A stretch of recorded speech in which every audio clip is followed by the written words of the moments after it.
Hi friends, welcome back. നമ്മുടെ ഇന്നത്തെ video ഒരു ചെറിയ ടെക്നോളജി ന്യൂസുകളാണ്. എന്തൊക്കെയാണ് പ്രധാനപ്പെട്ട പുതിയ ടെക്നോളജി വാർത്തകൾ എന്നുള്ളതാണ് നമ്മൾ നോക്കാൻ പോകുന്നത്.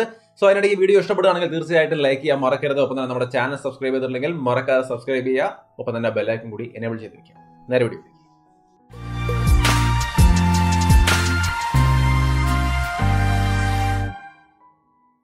ഹായ്, ആദ്യത്തെ ഒരു വിഷയം എന്ന് പറയുന്നത് ഷവോമിയുടെ ഒരു പുതിയ ടെക്നോളജി വരികയാണ് ഫോണുകൾ ചാർജ് ചെയ്യാൻ വേണ്ടിയിട്ട്.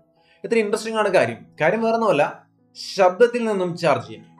അതായത് നമ്മുടെ ഒരു ചാർജിങ് നമ്മുടെ ഫോൺ കയ്യിലിരിക്കുവാണെങ്കിൽ അതിനകത്ത് ആ ഒരു ടെക്നോളജി ഉണ്ടായിരിക്കും. നമ്മുടെ പുറമെ കേൾക്കുന്ന ശബ്ദങ്ങൾ ആഗിരണം ചെയ്തുകൊണ്ട് ആ ശബ്ദത്തിനെ ചാർജാക്കി മാറ്റി നമ്മുടെ ഫോണിന്റെ ചാർജ് ചെയ്യുന്നു, ഫോണിന്റെ ബാറ്ററി ചാർജ് ചെയ്യുന്നു. ആ ഒരു സംഗതിയാണ് ഇവർ കൊണ്ടുവന്നിരിക്കുന്നത്. അതിന്റെ പേറ്റന്റ് അവർ ബുക്ക് ചെയ്യണം, ട്രേഡ് മാർക്ക്. സോ താമസിയാതെ ഇവരുടെ ഈ ഒരു ടെക്നോളജി ഉള്ള ഫോണുകൾ വരുമെന്നാണ് നമുക്ക് പ്രതീക്ഷിക്കാൻ കഴിയുന്നത്. സംഗതിയുടെ പാർട്സുകൾ നോക്കിയാൽ സൗണ്ട് കളക്ട് ചെയ്യുന്ന ഒരു സംവിധാനം ഫോണിനകത്തുണ്ടായിരിക്കും. അതേപോലെ ആ സൗണ്ടിനെ എനർജി ആയിട്ട് കൺവേർട്ട് ചെയ്യുന്ന ഒരു സംവിധാനം ഉണ്ടായിരിക്കും. അത് ഉപയോഗിച്ച് ഫോണിനെ ചാർജ് ചെയ്യുന്ന ഒരു സംവിധാനം ഉണ്ടായിരിക്കും. ഇങ്ങനെ ഈ മൂന്ന് ഭാഗങ്ങൾ ചേർന്നതാണ് ഈ സൗണ്ട് അബ്സോർപ്ഷൻ കൺവേർഷൻ ടെക്നോളജി. അങ്ങനെ എന്ത് വേണമെങ്കിൽ നിങ്ങൾക്ക് വിളിക്കാം. എന്തായാലും ശബ്ദത്തിൽ നിന്നൊക്കെ ഫോണുകൾ ഇനി ചാർജ് ആവും. വളരെ ഇൻട്രസ്റ്റിംഗ് ആയ ഒരു കാര്യമല്ലേ. എന്തായാലും ഷവോമിയുടേതാണ് സംഗതി. ഇനി അടുത്തൊരു ഇൻട്രസ്റ്റിംഗ് ആയ കാര്യം എന്ന് പറയുന്നത്, ഒരു കാനൺ ഓഫീസിൽ ഒരു പുതിയ സംവിധാനം അവർ ഏർപ്പെടുത്തിയിരിക്കുകയാണ്. അതായത് ചൈനയിലാണ് കാനന്റെ ഓഫീസിൽ, കാനൺ ക്യാമറയുടെ കാര്യം അറിയാലോ, ആ ഒരു ബ്രാൻഡിന്റെ ഓഫീസിൽ അവർ പുതിയൊരു സംവിധാനം കൊണ്ടുവന്നിരിക്കുന്നത്. അവിടെ ഒരു AI ക്യാമറ വെച്ചിരിക്കുകയാണ്. വരുന്ന സ്റ്റാഫുകൾ, അതിനകത്തേക്ക് ജോലിക്ക് വരുന്ന സ്റ്റാഫുകൾ ആ ക്യാമറയിലൂടെ ഐഡന്റിഫൈ ചെയ്തുകൊണ്ടാണ് അകത്തേക്ക് പ്രവേശിക്കേണ്ടത്. അങ്ങനെ പ്രവേശിക്കുമ്പോൾ അവർ സന്തോഷമായിട്ട് ചിരിച്ചുകൊണ്ട് വേണം അതിനകത്തേക്ക് പ്രവേശിക്കാൻ. അങ്ങനെയാണെങ്കിലാണ് ആ ക്യാമറ വെരിഫൈ ചെയ്യുള്ളൂ. എന്ന് വെച്ചാൽ അവരുടെ ഉദ്ദേശം എന്തിനാണ് ഇങ്ങനൊരു പരിപാടി എന്ന് ചോദിച്ചു കഴിഞ്ഞാൽ, അവിടെ വരുന്ന സ്റ്റാഫ് എല്ലാവരും തന്നെ വളരെ ഫ്രീ ആയിട്ട് ഹാപ്പി ആയിട്ടാണ് വന്നിരിക്കുന്നത്, അല്ലെങ്കിൽ അവിടെ മൊത്തത്തിലൊരു ഹാപ്പി അന്തരീക്ഷം ഉണ്ടാവണം. അതിനു വേണ്ടിയാണ് അവർ ഇങ്ങനൊരു AI ടെക്നോളജി ഉള്ള ക്യാമറ സ്ഥാപിച്ചിരിക്കുന്നത്. അതായത് സ്ട്രെസ്സും ടെൻഷനും വിഷമവും ഒക്കെ കൊണ്ട് സ്റ്റാഫുകൾ വന്നിരുന്നാൽ അവിടെ വരുന്ന ആൾക്കാർക്കും അതിന്റെ ഒരു എഫക്റ്റ് ഉണ്ടാവും, ഒരു സുഖക്കുറവുണ്ടാവില്ലേ. അപ്പൊ അതിനുവേണ്ടി ഫുൾ ഹാപ്പി ആയ ഒരു അന്തരീക്ഷം ഓഫീസിനകത്ത് ഉണ്ടാക്കുക എന്നുള്ള ഉദ്ദേശത്തിലാണ് ഇങ്ങനെ ഒരു സംഗതി വെച്ചിരിക്കുന്നത്. അപ്പൊ സ്റ്റാഫുകൾ അകത്തേക്ക് കയറുമ്പോൾ ഇങ്ങനെ വളരെ പ്ലസന്റ് ആയി ചിരിച്ചുകൊണ്ട് നിന്നാൽ മാത്രമേ അവർക്ക് അകത്തേക്കുള്ള ഒരു പെർമിഷൻ കിട്ടുള്ളൂ എന്ന് സാരം. സോ എന്തായാലും ഇൻട്രസ്റ്റിംഗ് ആയ ടെക്നോളജി അല്ലേ. ഓക്കെ, ഇനി അടുത്തൊരു കാര്യം, മൈക്രോമാക്സിന്റെ ഫോൺ ഒരെണ്ണം വരാൻ പോകുന്നതായിട്ട് കേൾക്കുന്നുണ്ട്.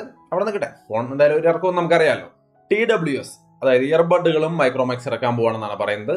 ഇൻട്രസ്റ്റിംഗ് ആയ ഘടകം തന്നെ. താമസിയാതെ മൈക്രോമാക്സിന്റെ പുതിയ ഫോണും ഇയർബഡും വരുന്നുണ്ട്. പിന്നെ ഇതൊക്കെ നല്ല ലൈഫ് കിട്ടുമോ എന്നൊക്കെ നിങ്ങൾ ചോദിക്കുവാണെങ്കിൽ സജഷൻ ചോദിക്കരുത്. ഈ TWS ഇയർ ഫോൺ ഈ വക സംഭവങ്ങളുണ്ടല്ലോ, ഏറ്റവും നല്ല ബ്രാൻഡിന്റെ വാങ്ങിച്ചാലും ചിലപ്പോൾ അടുത്ത ദിവസം തുറന്ന് അടിച്ചു പോയി എന്ന് പറയും. നല്ല സോണി ഇയർഫോൺ കയ്യിലെടുത്ത് കൈപിടിച്ച് കഴിയുമ്പോൾ കുറച്ച് കഴിയുമ്പോൾ ഒരെണ്ണം വർക്ക് ചെയ്യുന്നില്ല എന്ന് പറയും. ഇങ്ങനെയുള്ള കംപ്ലൈന്റ് ഈ ഇയർബഡുകൾ ഇയർഫോണുകളിൽ ധാരാളമായിട്ട് വരാറുണ്ട്. ബട്ട് സൗഭാഗ്യവശാൽ നമ്മുടെ കയ്യിലിരിക്കുന്ന ഒരു ഇയർഫോണിന് ആ ഒരു പ്രശ്നമില്ല. ഹെഡ്ഫോണുകളാണെങ്കിലും സോണിയുടെ ഇയർഫോൺ 2-3 കൊല്ലമായിരിക്കുന്നുണ്ട്, അതും പെർഫെക്റ്റ് ആയിട്ട് വർക്ക് ചെയ്യുന്നുണ്ട്. ബട്ട് ഒരുപാട് സുഹൃത്തുക്കൾ അത് പറയാറുണ്ട്. ഇയർഫോണുകൾ ഇയർബഡുകളൊക്കെ വാങ്ങിച്ചിട്ട് അത് കുറച്ചാൾ കഴിയുമ്പോൾ ഒരെണ്ണം വർക്ക് ചെയ്യുന്നില്ല, ബാറ്ററി ചാർജ് ആവുന്നില്ല, പല ഇഷ്യൂസ്. സോ ഇതിന്റെ കാര്യം അങ്ങനെ ഉണ്ടാവും, നമുക്ക് നോക്കാം. മൈക്രോമാക്സിന്റെ ഇയർബഡ് വരുന്ന കാര്യമാണല്ലോ നമ്മൾ പറയുന്നത്. താമസിയാതെ അതും വരും.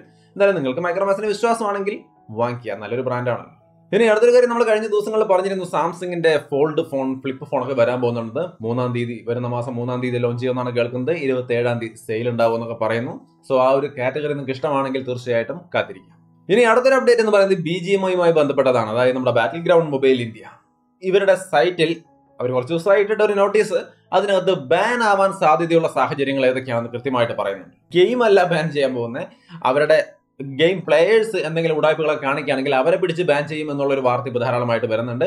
BGMIയുടെ ആ ഒരു സൈറ്റിൽ കൃത്യമായിട്ട് ആ നോട്ടീസൊക്കെ കൊടുത്തിട്ടുണ്ട്. അപ്പോൾ ആ ഒരു നോട്ടീസിൽ പ്രധാനമായിട്ട് പറയുന്ന കാര്യങ്ങൾ എന്ന് പറയുന്നത്, നമ്മൾ ഗെയിം ഏതെങ്കിലും തരത്തിൽ മോഡിഫൈ ചെയ്യുക, ഗെയിം ഡാറ്റ, പ്രത്യേകിച്ചും ഈ 90 FPS കിട്ടാൻ വേണ്ടി നമ്മുടെ പല സുഹൃത്തുക്കളും 90 FPSന്റെ കോൺഫിഗ് ഫയൽ ഇൻസ്റ്റാൾ ചെയ്തുകൊണ്ട് ആ ഗെയിം ഡാറ്റയ്ക്കകത്ത് ഇൻസ്റ്റാൾ ചെയ്തുകൊണ്ട് കളിക്കാറുണ്ട്. അപ്പോൾ അത്തരം സംഗതികളൊക്കെ ചെയ്യുന്നവർക്ക് ബാൻ കിട്ടാനുള്ള സാധ്യത ഉണ്ടെന്നാണ് പറയുന്നത്.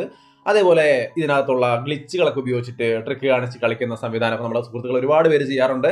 അവർക്കും ബാൻ കിട്ടാനുള്ള നല്ല സാധ്യതയുണ്ടെന്നാണ് പറയുന്നത്. ടീംമേറ്റ്സിനെ കില്ല് ചെയ്യുക, ടീം അപ്പ് ചെയ്യുക, ഇത്തരം കാര്യങ്ങളൊക്കെ ചെയ്തു കഴിഞ്ഞാൽ നിങ്ങളുടെ അക്കൗണ്ട് ഏറെക്കുറെ പെർമനന്റ് ബാൻ തന്നെ കിട്ടും. നിങ്ങൾക്ക് ആ അക്കൗണ്ടിൽ പിന്നെ കളിക്കാൻ പറ്റില്ല, പുതിയ അക്കൗണ്ട് ഉണ്ടാക്കേണ്ടി വരും. നല്ല സ്കിന്നൊക്കെയുള്ള മെയിൻ അക്കൗണ്ട് ആണെങ്കിൽ അതിൽ ഇത്തരം ഒരു ഇടപാടും ചെയ്യാതിരിക്കുക. ചെയ്യണമെന്ന് ഭയങ്കരമായിട്ട് ഇൻട്രസ്റ്റ് ആയിട്ട് നിൽക്കുവാണെങ്കിൽ തേർഡ് പാർട്ടി അല്ലെങ്കിൽ സെക്കൻഡ് അക്കൗണ്ട് ഒക്കെ ഉണ്ടാക്കിയിട്ട് ചെയ്യാം. മെയിൻ അക്കൗണ്ടിനകത്ത് ഒരു തരികിടയ്ക്ക് നിൽക്കേണ്ട, ഈ പറഞ്ഞ 90 FPS ഒന്നും എനേബിൾ ചെയ്യേണ്ട. പിന്നെ തേർഡ് പാർട്ടി ആപ്ലിക്കേഷനുകളോ തേർഡ് പാർട്ടി ഹാർഡ്വെയറുകളൊക്കെ വെച്ചുകൊണ്ട് ഗെയിം ഹാക്ക് ചെയ്ത് ഉപയോഗിക്കുന്ന ചില സംവിധാനങ്ങൾ നമുക്കറിയാം. അപ്പോൾ അത്തരം സംവിധാനങ്ങൾ ചെയ്താലും പെർമനന്റ് ബാൻ കിട്ടാനുള്ള സാധ്യതയുണ്ട്. ഇങ്ങനെ ഒരുപാട് സാഹചര്യങ്ങൾ അവർ വിവരിക്കുന്നുണ്ട്. ഈ നോട്ടീസ് നിങ്ങൾക്ക് ഇവിടെ കാണാം. ഇതിനകത്ത് പറയുന്ന എല്ലാ സാഹചര്യങ്ങളെ കുറിച്ചും ഒന്ന് അറിഞ്ഞിരിക്കുന്നത് നല്ലതാണ്. നമ്മുടെ സോഷ്യൽ മീഡിയ ഹാൻഡിലുകളിൽ നമ്മൾ ഇതിന്റെ നോട്ടീസിന്റെ ഫുൾ രൂപം ഷെയർ ചെയ്തിട്ടുണ്ട്. ഒന്ന് കണ്ടു നോക്കുക, വായിച്ചു നോക്കുക, വായിച്ച് മനസ്സിലാക്കി വെക്കുക. ഇനി ഇത് പറയുമ്പോൾ തന്നെ ഇതൊന്നും ഒരു പ്രശ്നമല്ല ചേട്ടാ, നമുക്ക് പറ്റും, ഒരു പ്രശ്നമില്ല എന്ന് പറയുന്ന ആൾക്കാരുണ്ട്. നമ്മുടെ സുഹൃത്തുക്കൾ GFS ടൂൾ വെച്ചുകൊണ്ട് കൂടുതൽ ഗ്രാഫിക്സ് ഒക്കെ അഡ്ജസ്റ്റ് ചെയ്ത് വളരെ സ്മൂത്ത് ആയിട്ട് ലോ എൻഡ് ഡിവൈസുകൾ വരെ കളിക്കുന്നുണ്ട്. GFS ടൂളിൽ പബ്ജി അല്ല BGMI 1.4 വന്നിട്ടുണ്ട് കേട്ടോ. അത് ഉപയോഗിച്ചുകൊണ്ട് വേണമെങ്കിൽ നിങ്ങൾക്ക് സെറ്റ് ചെയ്ത് കളിക്കാം. പക്ഷേ ബാൻ കിട്ടുമെന്നുള്ള കാര്യത്തിൽ എനിക്ക് ഒരു ഉറപ്പില്ല. അതുകൊണ്ട് സ്വന്തം റിസ്കിൽ ചെയ്യുക. ആ ഒരു സംഗതി കൂടി വന്നിട്ടുണ്ട്. നിങ്ങൾ ഈ GFS ടൂളൊക്കെ ഉപയോഗിക്കുന്ന ആൾക്കാരാണെങ്കിൽ BGMI ആക്ടിവേറ്റ് ആയിട്ടുണ്ട്, വേണമെങ്കിൽ എടുത്ത് ഉപയോഗിച്ചോളൂ. ഞാൻ സ്റ്റോറി ഇട്ടിട്ടുണ്ടായിരുന്നു കഴിഞ്ഞ ദിവസം, ഒന്നുകൂടി പറഞ്ഞെന്ന് മാത്രം. പിന്നെ ഇത് ഇൻസ്റ്റാൾ ചെയ്യാൻ ശ്രമിച്ചിട്ട് കുറേ പേർക്ക് എററാണ് കിട്ടുന്നതെന്ന് പറഞ്ഞുകൊണ്ട് ഇപ്പോഴും കമന്റ് വന്നുകൊണ്ടിരിക്കുന്നുണ്ട്. എറർ ഉണ്ട്, തീർച്ചയായിട്ടും എറർ വരുന്നുണ്ട്. നമ്മൾ പലപ്പോഴും ഞാനിത് പല ഡിവൈസുകൾ, എൻ്റെ ഇവിടെയുള്ള 5-8 ഡിവൈസുകളിലേക്കും 10 ഡിവൈസുകളിലേക്കോളം ഞാനിത് ഇൻസ്റ്റാൾ ചെയ്തു.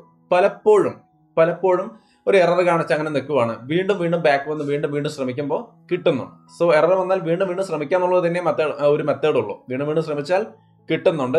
ചില സുഹൃത്തുക്കൾ പറഞ്ഞു പ്ലേ സ്റ്റോറിൽ നിന്ന് ക്ലിയർ ക്യാഷ് ഒക്കെ കൊടുത്തിട്ട് വീണ്ടും കയറിയാൽ കിട്ടും, പിന്നെ ഡിവൈസ് റീബൂട്ട് ചെയ്താൽ റെഡി ആവും, അങ്ങനെയൊക്കെ പറയുന്നുണ്ട്. പല രീതിയിൽ റീബൂട്ടും റീഫ്രഷും എല്ലാം ചെയ്ത് നോക്കുക, കിട്ടും, എല്ലാവർക്കും കിട്ടും. ഇത് ഓപ്പൺ ആണ്, എല്ലാവർക്കും ഗ്ലോബലി ഒഫീഷ്യലി ഓപ്പൺ ആണ്. ഗ്ലോബലി മീൻസ് ഇന്ത്യക്കകത്ത് എല്ലാവർക്കും ഇത് ഓപ്പൺ ആണ്, എല്ലാവർക്കും എടുത്ത് കളിക്കാം, ഒരു ലിമിറ്റേഷനും ഇല്ല. സോ കിട്ടിയില്ല എന്ന് പറയുന്നുണ്ടെങ്കിൽ അത് എന്തെങ്കിലും എററായിരിക്കും. റീഫ്രഷും റീബൂട്ടൊക്കെ ചെയ്ത് നോക്കുക, തീർച്ചയായിട്ടും കിട്ടും. പിന്നെ ഒരു കാര്യം കൂടി, അക്കൗണ്ട് ട്രാൻസ്ഫർ ചെയ്യുന്നതിൽ ഒരുപാട് എറേഴ്സ് ഒക്കെ പറയുന്നുണ്ട്. എറേഴ്സ് വരാൻ വഴിയില്ല. ഞാൻ 2 വീഡിയോ ചെയ്തിട്ടുണ്ട്, നോർമലി ചെയ്യുന്നത്, പിന്നെ ഗൂഗിൾ ID വെച്ചിട്ടുള്ളത് എങ്ങനെ ട്രാൻസ്ഫർ ചെയ്യാം, 2ന്റെയും വീഡിയോ നമ്മൾ ചെയ്ത് ചാനലിൽ ഇടുന്നുണ്ട്. അതുവഴി ചെയ്താൽ നോർമലി വരേണ്ടതാണ്. എല്ലാവർക്കും വന്നിട്ടുണ്ട്, കുറച്ച് പേർക്ക് വന്നിട്ടില്ല എന്ന് പറയുന്നുണ്ട്, എന്തൊക്കെയോ ഇഷ്യൂസ് പറയുന്നുണ്ട്. ട്രൈ ചെയ്യുക. യൂട്യൂബിലൊക്കെ ഒരുപാട് ട്യൂട്ടോറിയൽ ഇപ്പോൾ അതിന്റെ വന്നു കഴിഞ്ഞു. കണ്ടു നോക്കിയിട്ട് അത് കൃത്യമായിട്ട് ചെയ്യാൻ നോക്കുക. ഞാൻ ഇനി വീണ്ടും അതിൻ്റെ ഒന്നും ഒരു ട്യൂട്ടോറിയൽ ചെയ്യുന്നില്ല. ചില ബഗ്സും കാര്യങ്ങളൊക്കെ ഉണ്ടായിരിക്കും, അതൊക്കെ ഒന്ന് ഓവർകം ചെയ്യാൻ ഇച്ചിരി പാടായിരിക്കും. കുറച്ച് കഴിയുമ്പോൾ ശരിയാവുമായിരിക്കും. എന്തായാലും നോക്കുക. ഇനി BGMI ഇന്ത്യയിൽ ബാൻ ആവുമോ എന്നുള്ളൊരു ചോദ്യം അവശേഷിക്കുന്നുണ്ട്. തീർച്ചയായിട്ടും അതിനുള്ള സാധ്യത നമുക്ക് തള്ളിക്കളയാൻ പറ്റില്ല. കാരണം BGMI പ്രത്യക്ഷത്തിൽ PUBG തന്നെയാണ്, അല്ലാണ്ട് അതിൽ നിന്ന് വേറെ വലിയ മാറ്റങ്ങളൊന്നും തന്നെ വന്നിട്ടില്ല. ഇവരെന്തൊക്കെയോ പറഞ്ഞിട്ടുണ്ടായിരുന്നു. നമ്മൾ കേട്ടിരുന്നത് ഇന്ത്യയുടെ രീതിയിലേക്കുള്ള ലൊക്കേഷനുകൾ വരുമെന്നും ഇന്ത്യൻ ടൈപ്പിലുള്ള ഡ്രസ്സുകൾ വരുമെന്നും ഒരുപാട് മാറ്റങ്ങൾ നമ്മൾ പറഞ്ഞു കേട്ടിരുന്നു. എന്നാൽ ഇതൊന്നും തന്നെ ഇതിനകത്തില്ല. ഇത് ഒറിജിനൽ PUBG എങ്ങനെ ഇരിക്കുന്നോ അതുപോലെ തന്നെ എടുത്ത് BGMI എന്ന പേര് മാത്രം മാറ്റിയിട്ട് കൊണ്ടുവന്നിരിക്കുകയാണ്. സോ അതുകൊണ്ട് തന്നെ ഇതിനകത്ത് ഒരു ഇഷ്യൂ ആയിട്ട് ഇത് കുത്തിപ്പൊക്കി ആരെങ്കിലും കൊണ്ടുവരുവാണെങ്കിൽ ഇത് വീണ്ടും ബാനാവാനുള്ള സാധ്യതയൊക്കെ ഉണ്ട്. ബട്ട് ഇത് ഒരു ജസ്റ്റ് ഗെയിമാണ്. ആ പ്രൈവസി പോളിസി അതിന്റെ കാര്യങ്ങൾ മാത്രം നോക്കിക്കൊണ്ടാണെങ്കിൽ വലിയ കുഴപ്പമില്ലാതിരിക്കാനും മതി. ഒരു 50% ചാൻസ് അങ്ങനെ കണ്ടാൽ മതി. അതായത് ചിലപ്പോൾ ബാനാവാം, ചിലപ്പോൾ ബാനാവില്ല. എന്തായാലും വേണ്ടില്ല, നമ്മൾ കളിക്കുക. ഇപ്പൊ ബാനൊന്നും അല്ലല്ലോ, ഇപ്പൊ നമുക്ക് നൈസായിട്ട് സുഖമായിട്ട് കളിക്കാം. ബാൻ ആവുകയാണെങ്കിൽ ആവട്ടെ, ഇനി അതിനെക്കുറിച്ചൊന്നും നമ്മൾ ചിന്തിക്കേ വേണ്ട. PUBG ബാൻ, ആ വാർത്ത മനസ്സിൽ നിന്ന് വിട്ടുകളയാ. PUBG അല്ല BGMI. ഞാൻ പലപ്പോഴും PUBG എന്നാണ് പറയുന്നതിനിടയ്ക്ക് അത് ശീലത്തിന്റെ ഒരു കുഴപ്പമാണ്, പതിയെ മാറിക്കോളും. എന്തായാലും BGMI ബാൻ, ആ ഒരു കാര്യം മനസ്സിൽ നിന്ന് വിടുക. ബാൻ ആവുകയാണെങ്കിൽ അപ്പം നോക്കാം നമുക്ക് എന്താണ് പരിപാടി എന്നുള്ളത്. ഇനി അടുത്തൊരു ന്യൂസ് എന്ന് പറയുന്നത് ടാബുകൾ. ധാരാളമായിട്ട് ടാബുകൾ തിരിച്ചു വരാൻ പോവുകയാണ്. കുറച്ചു കാലം മുമ്പ് ടാബുകളുടെ വരവൊക്കെ ഒന്ന് നിലച്ചതാണ്. കാരണം പല ടാബുകൾ വന്നൊന്നും പെർഫോമൻസ് ഇല്ലാത്തതുകൊണ്ട് ആരും വാങ്ങിക്കുന്നുണ്ടായില്ല. മാർക്കറ്റിൽ പൊതുവെ ആൻഡ്രോയിഡ് ടാബുകളുടെ ഒരു ടൈം വളരെ ഡൗൺ ആയി.